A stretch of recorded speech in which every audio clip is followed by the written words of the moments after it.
Kehidupanku tanpa orang tua. Namaku Maria Margareta Yenista Wanda, biasa dipanggil Nista. Aku anak kelima dari 5 bersaudara. Aku terlahir dari keluarga yang sederhana. Saat aku bersekolah di SMAN 1 Roledelu Paga, Mesebewa. Jika ada orang yang mengatakan bahwa kehidupanku selalu indah, maka mereka salah. Banyak hal-hal buruk dan menyedihkan yang kuhadapi. Semua kesedihan yang kusembunyikan di balik senyumanku. Kesedihan itu sengaja kusembunyikan karena sangat menyedihkan. Aku hanya ingin terlihat indah di hadapan semua orang yang melihatku, tanpa harus mengetahui perjuangan.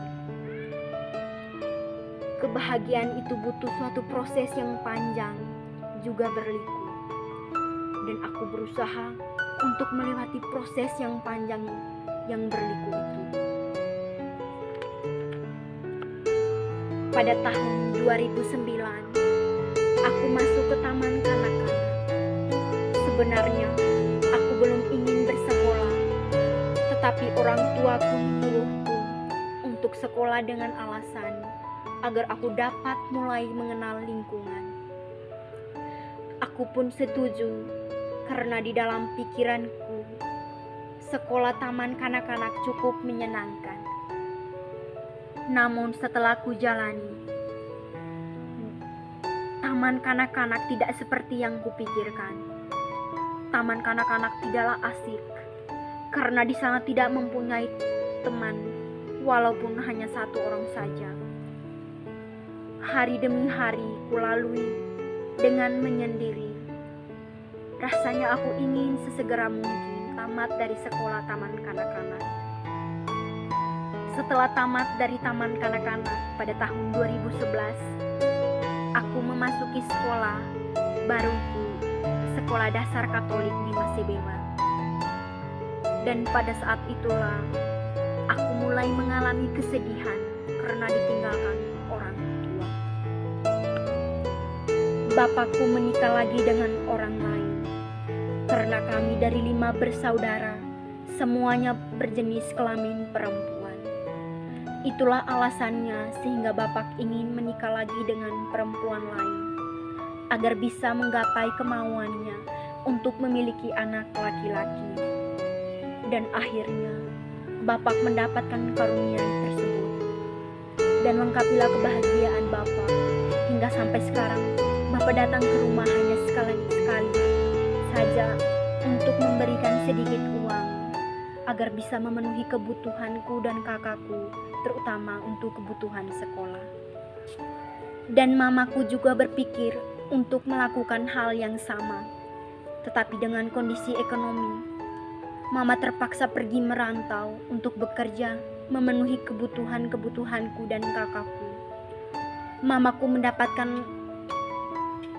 Sampai di sana mamaku mendapatkan laki-laki dan menikah lagi. Mamaku juga dikaruniai seorang anak laki-laki dan sampai sekarang umurnya sudah 9 tahun. Mama bekerja di perusahaan kelapa sawit sebagai karyawan. Sudah 12 tahun dan sampai sekarang belum pulang ke kampung halaman. Dari itu semua, sampai saya sudah tidak mengingat lagi wajah, sifat dan karakter mama. Apakah aku masih mengingatnya? Tetapi tidak. Aku hanya mendengar sedikit pembicaraan orang-orang bahwa semua sifat yang dimiliki mama, rupa wajah yang dimiliki mama juga mirip seperti kakakku yang keempat.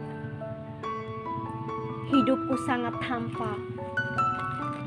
Aku sangat bersyukur dan berterima kasih karena Tuhan telah menitipkan orang-orang baik seperti Om dan Tante yang selalu bersedia menjaga dan merawatku dengan penuh kasih sayang. Semua kasih sayang itu Ia lakukan ke aku sama seperti Ia menyayangi anak-anaknya. Kami dibiayai oleh Om dan Tante yang selalu bekerja keras mencari uang untuk membayar uang sekolah aku dan kakakku di jenjang SMP dan SMA. Dan pada saat itu juga aku masih di jenjang sekolah dasar. Kebutuhanku tidak terlalu banyak. Aku mengira kehidupan di sekolah dasar sama dengan kehidupan di taman kanak-kanak. Namun ternyata pikiranku salah. Di sekolah dasar aku menemukan kehidupan baru.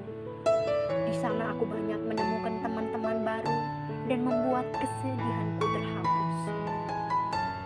Juga di sekolah dasar aku mulai belajar bagaimana caranya bergaul dan berinteraksi dengan lingkungan.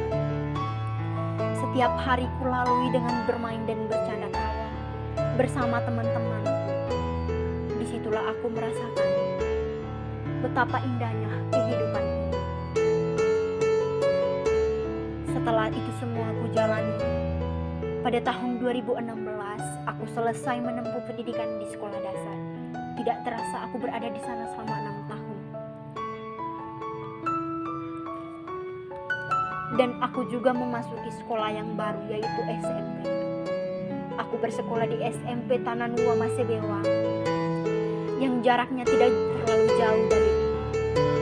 Aku tidak ingin meninggalkan kebiasaan pergi ke sawah, membantu tante membersihkan rumput-rumput di sawah, sedangkan kakak-kakakku membantu om mencangkul tanah untuk bisa membuat batu bata. Terima kasih om dan tante, keluarga yang sangat baik, yang telah mendidik dan membiayai aku dan kakakku sekolah hingga ke jenjang yang lebih tinggi. Meskipun itu kami hanya bisa menempuh sekolah yang berpas-pasan. Tanpa om dan tanteku, kami belum tentu jadi manusia yang baik. Terima kasih kami ucapkan kepadamu, om dan tante. Sekian dan terima kasih.